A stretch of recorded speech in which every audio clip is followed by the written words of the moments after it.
Ushitse aho mu Gatumba wakigwa n'abanyagihugu bajumarariwe bari imbere y'amazu, abana n'abakuze bariko baca mu mazi ukuri kwamye, abandi nabo bikoreye utwo bajabuye muri ayo mazi baja kurondera iyo bakika umusaya. Uyu mufasoni avuga ko atagira yakira n'ayamira kandi atabona ingene agiye kubaho n'umuryango wiwe. Ingorane namukuru dufise cyane na amazi ateye ari menshi kandi tutagira aho tuja aho dukika umusaya. Amazi yarabomotse n'amahema bari badufashishije abumutse ngo dutahe nayo nyene arimwe amazi aruzuye muri nyamahema baduhaye. Uyu muvyeyi we yibaza uko abigenza mu gihe n'inzu yararimwo ariyo yarapanze ku dufaranga bari bafashishijwe imbere yo kugaruka aho muri iyo site ya Gatumba.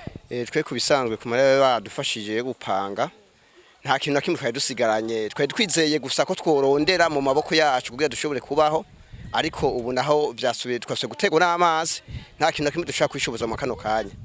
Ubu aho ikintu dushobora twese kugahema kugashinga aho hantu amazi atarashika, ariko ubu turamire nabi cyane. Tuko turabiraba urabona nkuba amazi twapanza abapanga 40 abapanga 50 ukazuhura nta n'ibihumbi 10 usiganye byo kugira ngo ushobore kwifasha. Ucufata isuku ugacu uraba izo gucitasha kugira ngo mubeho n'umuryango, ariko ubu byahagaze. Ubu turira ahantu twokika umusaya ntaho dufise.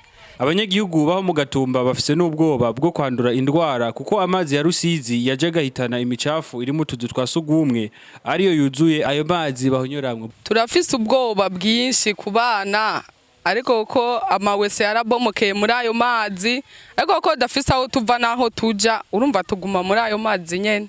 Amawese aruzura ugaca usanga rya micafu yo mu mawese bica bizana ibintu byinshi, ubucafu ugaca usanga mu mano, ugaca usanga ibintu biraturya ukaguma wiyagaza nk'imvunja. Abanyagihugu baho mu Gatumba bafise n'ubwoba bwo kwandura indwara kuko amazi ya Rusizi yaje gahitana imicafu iri mu tuzu twa sugumwe ariyo yuzuye ayo mazi bahonyoramwo. Abo banyagihugu bakaba basaba ko leta yobagarukirako kandi ikabakura muri ico kibanza kuko baharuhiye. Ico tubona iyi Gatumba turabona ko ubu ari imyaka 2.